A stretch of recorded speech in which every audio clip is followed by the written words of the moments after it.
Magandang gabi sa iyong lahat mga kaibigan. Oras po natin alas 10:16 ng gabi.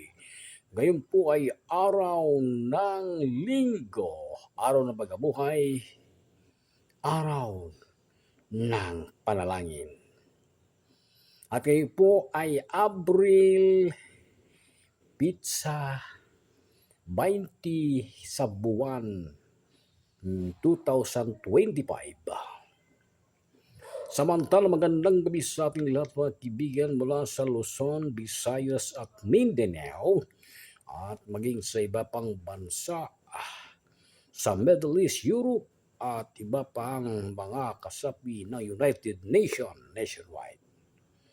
Samantala, balita, Paulong Rodrigo Duterte na natili sa facilities ng ICC, International Criminal Court sa Hague, Netherlands, kung saan siya nanatili doon na confined sa facilities ng ICC.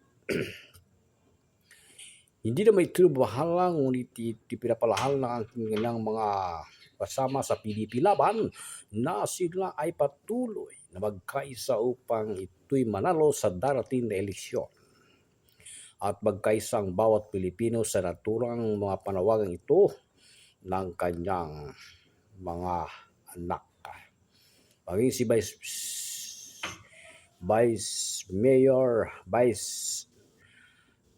President Sara Duterte na nawagan sa mga miyembro ng PDP laban na magkaisa upang matagumpay na sila ibuto ng sambayanang Pilipino para matapos na ang mga sigalot. At sa pagbabago ay magkaroon ng tunay na kapayapaan sa Pilipinas, maging sa iba pang bansa na ating pong tinatak sa gabi. Magandang gabi sa iyong mga balita. Samantala ngayon ay oras na para tayo ay matulog at tayo ay magpapahinga at magtatrabaho naman tayo bukas ng umaga. Samantala, Metro Manila patuloy pa rin na nakararanas ng matinding init ng panahon dahil sa 40 degrees Celsius ang naranasan sa Metro Manila. Maging dito sa Cagayan ay mga 39 or 38 Celsius degree ang naranasan din dito sa Tuguegarao, Cagayan City, kung saan ay talaga namang napakainit ng panahon ngayon.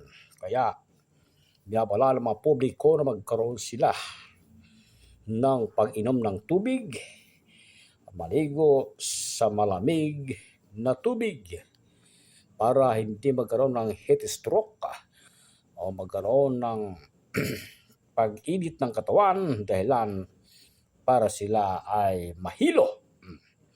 Kaya pinag-iingat ang ating sambayanang Pilipino sa tag-init na nararanasan sa ating bansa. Magandang gabi, Diyos ang malalang, mahal ko kayo. Magandang gabi muli sa ating lahat. Ito si Papa Pits ng Energy, basta Energy number 1.